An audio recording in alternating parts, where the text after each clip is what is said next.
In the name of the Father, and the Son, and the Holy Spirit, one God. Amen. We are in the last Sunday of the Coptic year. This Thursday will be the beginning of the new Coptic year.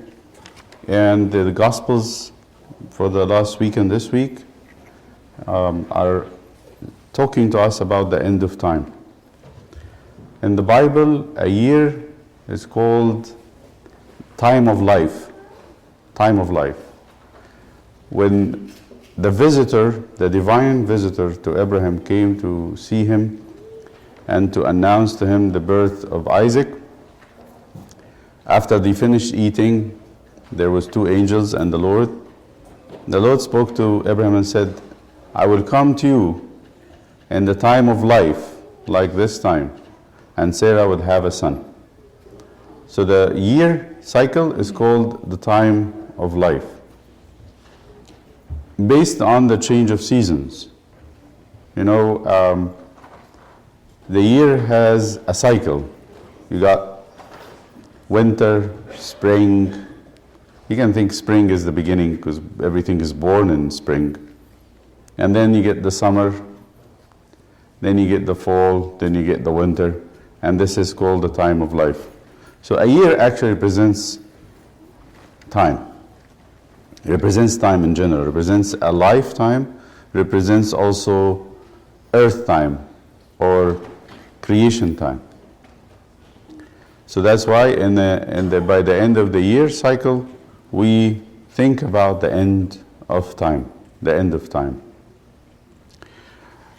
Last week we spoke about signs that would happen in history from the talk of our Lord from last gospel and this gospel, how he told us certain things that would happen. And he said, this is important to keep in mind.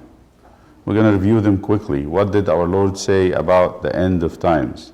His talk was about what will happen outside. What will happen in nature? What will happen in the cosmos? And the Lord had already foretold the apostles, last time I told you, about the end of Jerusalem. He told them about what will happen with Jerusalem. In the same speech, he gave a talk about what will happen to Jerusalem. The same place, he also talked about the end of time. The rabbis said the temple is a microcosm, just a replica. You know how they do voodoo? I'm sorry for the example. But in voodoo, you get a little piece of paper, make it in the shape of a doll. You write the name of the person you hate on it. Don't do it. And then you get a needle and they keep poking that. And they say, if you do it right, God forbid, that's devilish. If you do it right, when you poke the paper doll, what happens? The person gets sick in the place you poke. If you poke in the heart, they get a heart problem. They poke in the stomach, they get a stomach problem, and so on. That's voodoo. It's taken from the idea that the temple, it was the Garden of Eden, but in the temple is a small universe. So when you destroy the temple, it's an image of destruction of the universe. So they are close together. They are together because one represents the other. It's a little maquette, a little mock-up of the universe. So what would happen, the Lord said, in the end of times? It starts by cycles of catastrophes, change in nature. And he starts by saying the first thing will happen is wars and rumors of wars. Starts by people getting angry at each other on a national level. America versus Russia, Israel against Egypt, Iraq against the world, etc. Then you get the big wars. Germany, you hear about Germany in the time of the Nazi, how they had World War II, and before that, World War I. These are the type of thing that the Lord is speaking about. Big wars, and it actually occupies the whole world. Then what happens after that? He said the second part of the cycle is famines. You get big famines. People get hungry in many countries and people die from hunger. And then the third part of the cycle, he said, plagues, sicknesses, diseases that eats humans. And we've heard this last century, about the epidemics of AIDS, Ebola, and you've heard about these things that started in Africa and then propagated the whole world, and people got scared. You got diseases that quickly propagated, like hepatitis C. And before that, in the early times, like 200 years ago, they say the American Indian here was wiped out not by the white man. They were wiped out by influenza and chicken pox because they had not been exposed to these viruses. So when the Europeans came and they were trading with them, even before they fight them, they get infected with these viruses and they have no immunity against it. Then what happens? You just have to have one person in the whole tribe catch the disease, and the whole tribe will die from it, die from influenza. So we hear about these cycles. So you have, and it happens over and over again. Wars, rumors of wars, number 1. 2, famines. 3, plagues. Number 4, he says earthquakes. Earthquakes. And as all this is going on, there is persecution of Christians. Christians are being persecuted. There was a study in one of Illinois', I think it's Wheaton University. They did a study of how many martyrs, Christian martyrs, were killed since the year 33, since the ascension of Christ, all the way to 2000. And they said the number is 60 million. Recorded, no, not recorded. The ones that recorded, we know their names. And they have big lists of names. They said 60 million. Just some, for us, because we're coming to the Feast of Nairouz, we have to look a little bit about martyrs. They said, when you do the survey, the study did the survey, they said 22 million Christians were killed in Russia. They were Orthodox Christians killed in Russia by the communists. So number 1 perpetrator in killing Christian is atheists, no matter what they say. They can say we are peaceful, whatever, but eventually if you got the communist and the atheist mind, they want to get rid of the church, and they killed 22 million Orthodox Christian in 20 or 30 years. You can imagine the horrible bloody mess that was over there. And then you have the list going on and on and on. In Egypt is not on the list, by the way, just for you to know. So it was just a few thousands. So we get so excited about our martyrs, but in the big picture, they're very little. Then you got under the atheists, you've got the Muslims is number 2. I'm not trying to entice anybody, to hate anyone or, think of anything evil, but this is the statistics. And then you got, believe it or not, the Hindu. Though it seems like very peaceful, but they fought against Christianity very aggressively.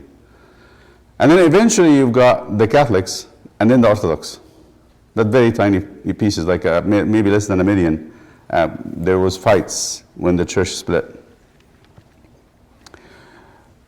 So you got the wars, rumors of wars, you got the famines, you got the plagues, and you got the earthquakes, and as those 4 are cycling, Christians are being persecuted.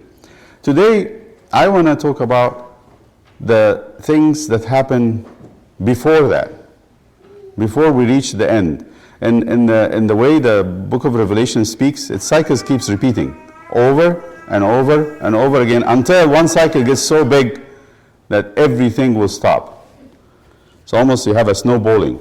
That snowball that starts at the top of the mountain small, keeps rolling down and picks up more snow, becomes very big, it starts to destroy. So what would happen before that is the change of humans, including people in the church. And this is something that we also need to focus on. In 2 Timothy, and St. Paul here is leaving. He is going to be executed. and he's giving his last letter. This is the last letter of St. Paul. He was in prison preparing to be beheaded. So he's giving Timothy his last words. It's a very, very affectionate and very emotional letter. If you have never read it, please read it, knowing that this is actually Paul in his last days. He speaks about his condition. And he's warning Timothy about what will happen at the end of times. He is reaching the end of his life, but he's also speaking about the end of times. And he's saying this. But know this, Timothy, that in the last days, perilous times will come. Perilous. What does perilous mean? Dangerous. People will not feel safe. For men will be, that's the reason why it is very perilous, for men will be lovers of themselves, lovers of money. And he's going to add to this, lovers of pleasure. Lovers of themselves, lovers of money, and you're going to read that part later, lovers of pleasure. When people start to love themselves and don't love anything else but myself. And how I tell you the sign of somebody who loves themselves. How do you know that? If you catch them thinking randomly, they will only be thinking about themselves. A mother or a father will not be thinking of his children, not of God, but what I'm going to eat, what will make me happy, how I can fix my own problems, but there's no time in their heart for others.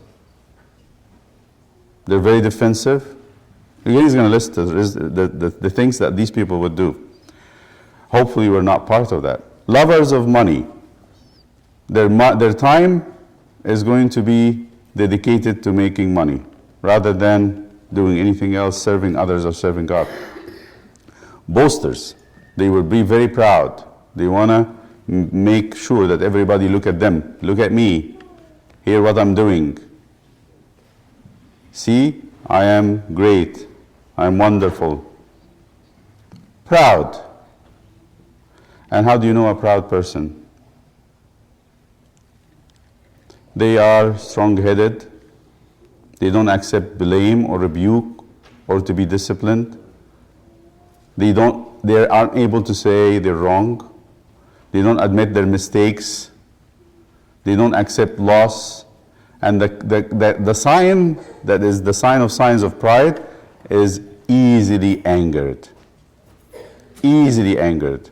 They don't want anybody to touch their stuff or their reputation or their whatever. They cannot lose anything. It's very hard for them to lose anything. This is how I know that someone is proud. The monastic community said in their literature, a proud person is easily angered. They're blasphemers.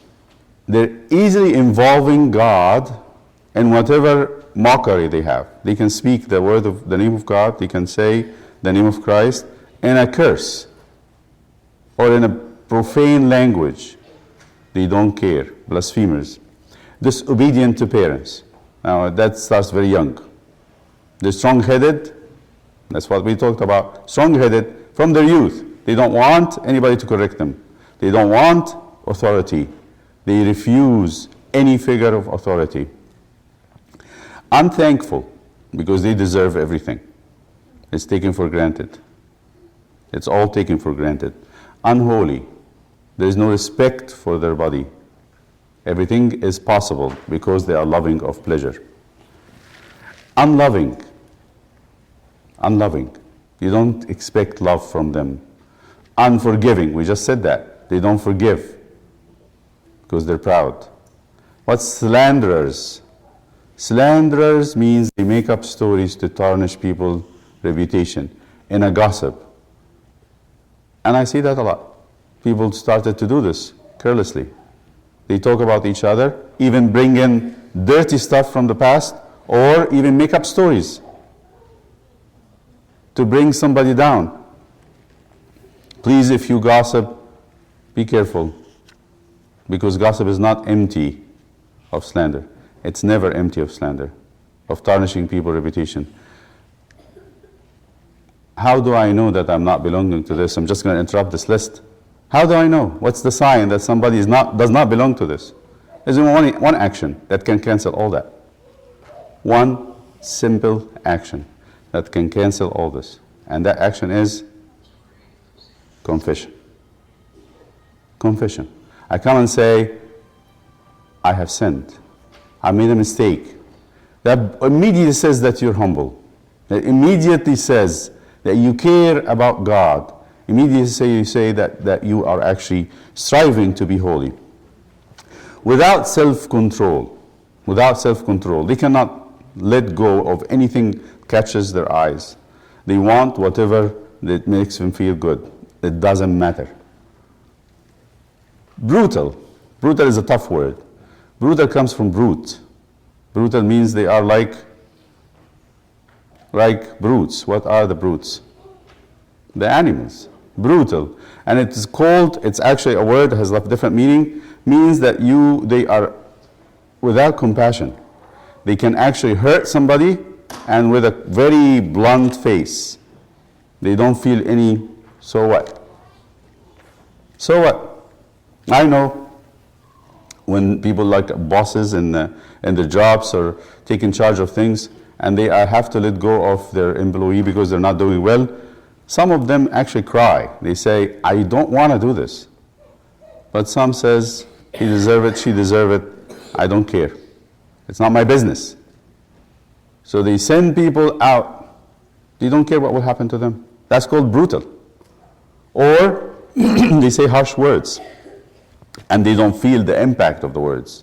Or they take stuff from people and they don't care what will happen to them. Despisers of good. They make fun and they ridicule the things that's done for service because they love themselves. Traitors. They have no problems of betraying people, bringing out their dirty stuff, talking about them, and they could be smiling in their faces. They say, these are my friends. But then your friend, God forbid, their friend can be spoken about with another person evil. They treat them. They are treacherous. They don't care if they bring out their secrets or do something harmful behind their back. And I said this, headstrong. Headstrong means, my opinion, my mind, that everybody go, have a picnic. Haughty, they're proud. They think they are much better than anybody else. Lovers of pleasure, I told you, lovers of themselves and lovers of money. And then the third one is lovers of pleasure. And it seems in all the apostolic teaching, love of pleasure has something to do with the enmity with God. St. James is going to say it the same way. He says, adulterers and adulteresses, the men and women who practice sexual immorality, don't you know that the love of the world is an enmity with God? It means when we are interested in that stuff and indulging in it, and we let ourselves go with it without control, we become enemies of God. Enemies. So that means I'm not really interested in coming back. My heart, I have surrendered totally to lust. And this is the hardest one. These are not people in the world. This is very interesting. These are not people in the world. He said this one, verse 5 is a shock. Having a form of godliness, but denying its power. Having a form of godliness means what? They're actually Christian. He's talking about Christian here. I'm not talking about an atheist. How can an atheist have a form of godliness? Would you see an atheist going to the church and acting pious? No. They're very clearly, they don't want to be in the church. They don't want God. They tell you there's no God. So having a form of godliness means it seems like it's some people in the church. This is going to happen to Christians. They have the form of godliness. They come to church, they pray, they do whatever you need to know about them. It's like the Pharisees, but denying its power. And this verse keeps hurting and aching in my heart. Why? Because it says they do the thing, but in their hearts they don't believe it. They really don't believe it. So why they are doing it? While they're fasting and praying and going to the church and celebrating and saying the right words, why they're doing it if they don't believe it? Because they are interested in the show off. They want people to believe that. And from such people, he said, turn away. Don't even deal with them. Keep them away. For of this sort are those who creep into households and make captives of gullible women loaded down with sins. He's talking about a special group in the time of St. Timothy. They used to go and talk religious stuff inside the houses to lure women, led away by various lusts. Always learning and never able to come to the knowledge of the truth. They keep listening to the gospel. They keep listening to the teaching, but they are not, because their heart is closed. They don't have that faith. And he's bringing in an example from the time of Moses. There were two men, leaders in the community. His name is Jannes and Jambres in the Greek Septuagint. And they resisted Moses big time, and they refused his leadership. They didn't want to listen to him. And they started saying, we also have the Spirit of God, and we want to do that, and we want to do this. And they ended up being punished big time. It was an end of time for those two people and their families. They had perished in the desert by a miracle. So they are disapproved concerning the faith. They don't have that faith. So what is this list? What's St. Paul saying? He says, before what Jesus said happens, the famines, the earthquake, before the last one, what will happen? The corruption will always happen where? First. The corruption starts where? Not in the nature. It's going to happen where? In the heart. And the heart of people of God. The rabbis have this idea. They say the question about why the paradise of Adam and Eve was destroyed. Why we don't have it today. The teaching is, it is not somewhere in heaven. It actually was on earth. It's in a place on earth. The paradise was on earth. So where is it today? Paradise was a very lush, beautiful garden of the highest quality, where in it all kinds of fruitful trees. So what happened to that paradise? It withered. God abandoned it, and it became almost a desert. And the places they think it existed today is a desert. So why? And they said, simple. You have a king. That's the parable they give. Who has a son, a prince. And he's so excited about his son. He loves him very much. But then what? The day of his wedding, the son got killed, died. What would the king do with the palace he prepared for his son? Would he keep it? It will be a reminder of his lost son. So what would he do with it? He would destroy it. It's a reminder of something that he loved very much. So what is the point of the universe if the people of God is corrupted? What's the point? If the heart of man, this is what he said.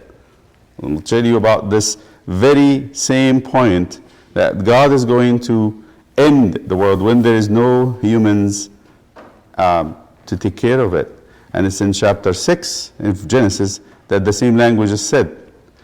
This is how Genesis says, now it came to pass, when men began to multiply on the face of the earth, and daughters were born to them, that the sons of God, the line of Shem, the line of the godly people, so the daughters of men, that these are the daughters of Cain, that they were beautiful. The daughters of Cain, they dressed very loose. They invented makeup. They had music. They had dancing. They were very attractive. So the men of God, the godly men, they took wives from themselves from all whom they chose. They started to have polygamy. And the Lord said, my spirit shall not strive with man forever, for he is indeed flesh, yet his days shall be 120 years. There were giants on the earth and so on. And then the Lord saw that the wickedness of man was great in the earth, and every intent of the thoughts of his heart, the heart, was only evil continually. Then the Lord was sorry that he had made man on the earth, and he was grieved in his heart. So the Lord said, I will destroy man. So that is the flood, the beginning of the flood. The reason the flood came is the heart of man. So the heart has to change first, then the end will come. It's not the opposite. It's not going to come to very peaceful people, loving people, careful people, obedient people, honorable people. No, it's going to come to people when they are changed. So the beginning of the end is not the catastrophes. Don't look outside. You want to look for the end? Look first where? Inside.